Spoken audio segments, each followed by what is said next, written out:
మన కిచెన్లో మనకు తెలియకుండానే ఓ చిన్నపాటి యుద్ధం జరుగుతోందంటే నమ్ముతారా? అబ్బే అదేం లేదు అనుకోకండి. ఒకవైపు మన క్యాబేజీ, మరోవైపు క్యారెట్.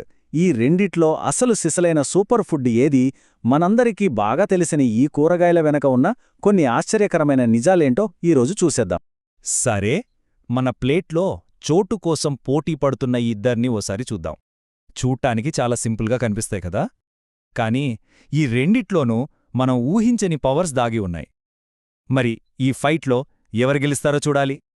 రౌండ్ 1. సరే, మొదటగా ఆకుపచ్చగా నిగనిగలాడుతూ మన ముందుకొచ్చిన మొదటి కంటెస్టెంట్ క్యాబేజీ సంగతేంటో చూద్దాం. చూడండి, క్యాబేజీ అనగానే మనకు వెంటనే గుర్తొచ్చేది ఆకుపచ్చ రంగే కదా. కాని ఇది బ్రాకలీ, కాలీఫ్లవర్ ఫ్యామిలీకి చెందిన ఒక స్టార్ అనమాట. అందుకే ఇది కేవలం ఆకుపచ్చలోనే కాదు, ఎరుపు, ఊదా రంగుల్లో కూడా మనకు దొరుకుతుంది. బరువు తగ్గాలి అనుకునే వాళ్ళకి క్యాబేజ్ ఒక బెస్ట్ ఫ్రెండ్ లాంటిది. ఎందుకంటారా? ఓ కప్పు నిండా తిన్నా అందులో ఉండేది కేవలం 33 క్యాలరీలే. అదికాక ఫ్యాట్ ఏమో తక్కువ, ఫైబరేమో ఎక్కువ. ఇంకేం కావాలి చెప్పండి? క్యాబేజీ కేవలం కడుపు నింపడానికి అనుకుంటే పొరపాటే. ఇది మన బ్రెయిన్కి ఒక పవర్ హౌస్ లాంటిది. ఎందుకంటే ఇందులో విటమిన్ కే, యాంథోసైనిన్లు పుష్కలంగా ఉంటాయి. ఇవి మన మెదడును చురుగ్గా ఉంచి మన కాన్సంట్రేషన్ని పెంచుతాయి. అంతేనా? గుండెకు, చర్మానికి కూడా చాలా మంచిది. అంతేకాదు, క్యాబేజీలో ఒక సీక్రెట్ వెపన్ కూడా ఉంది. అదేంటంటే క్యాన్సర్తో పోరాడే శక్తి. ఇందులో లుపియోల్, సినిగ్రిన్ లాంటి కొన్ని ప్రత్యేకమైన కాంపౌండ్స్ ఉంటాయి. ఇవి మన శరీరంలోకి వెళ్ళాక క్యాన్సర్ కణాల పెరుగుదలను అడ్డుకునే సైనికుల్లా పనిచేస్తాయన్నమాట. ఇది చాలా పవర్ఫుల్ విషయం కదా. సరే, క్యాబేజీ కథ అది. మరిప్పుడు మన రెండో కంటెస్టెంట్, చూడగానే తినాలనిపించే క్యారెట్ వైపు వద్దాం. దీని బలాలేంటో ఒకసారి చూసేద్దాం.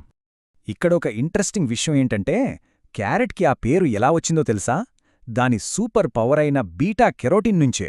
గ్రీకులో కరోటాన్ అనే మాట నుంచే ఈ క్యారెట్ అనే పదం వచ్చిందట. అంటే దాని పేర్లోనే దాని బలం అంతా ఉందన్నమాట. ఇప్పుడు ఈ చార్ట్ చూడండి ఒకసారి. ఇది చాలా ముఖ్యమైన విషయం.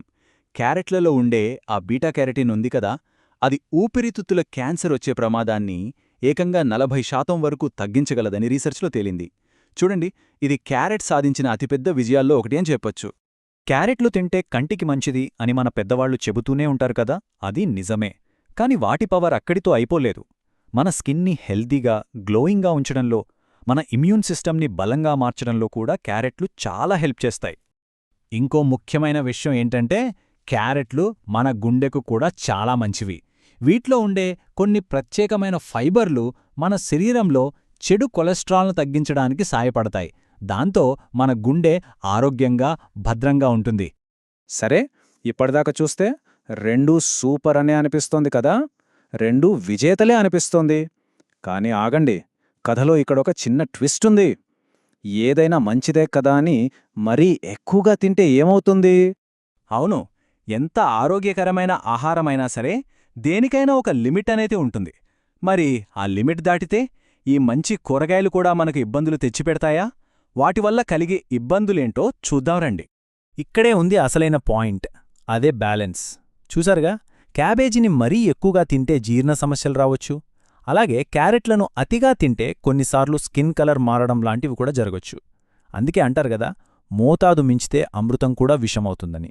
సరే, ఇప్పుడు మనకు రెండింటి బలాలు, బలహీనతలు కూడా తెలిసాయి. మరి ఈ కూరగాయల ఫైట్లో ఫైనల్ వర్డిక్ట్ ఏంటి? ఎవరు గెలిచినట్టు?